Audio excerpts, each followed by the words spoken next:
Good morning. So it's Tuesday, and I am back on the swine flu beat. Never thought I'd be on swine flu before.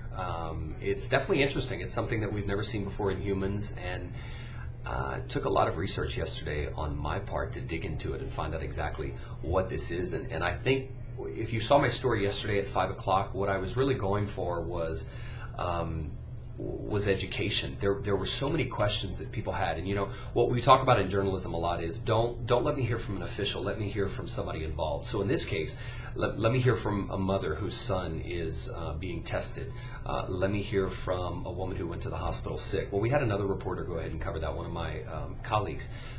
But my story, which we call nuts and bolts, which is basically like the just gathering all the facts. It leads the newscast. It kind of just gives you the meat and potatoes of the story. I really wanted it to be informative, but I also wanted it to be, I wanted to calm some fears because, authorities were saying yesterday, look, it's what we don't know that's the scary part. We don't know if we're overreacting and we don't know if we're underreacting, but we're reacting. And better that we react, because if this does become some sort of full-blown epidemic, then at least we started, and at least we did something. Because people like me would come to them and say, why didn't you? If they weren't doing what they're doing now, they'd be getting a call from me in 4 days when this got out of control saying, what the hell were you doing prior to this?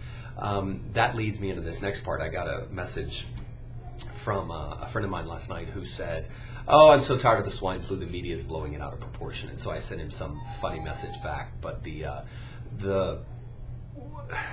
the point is, I don't think the media at this point is blowing it out of proportion, at least CBS13. I truly don't think we are. There are so many different elements to expand on with this story. Our brand is asking questions and getting answers, and there are so many questions with this story. Does a flu shot protect me? What does Tamiflu do? Does Tamiflu prevent it?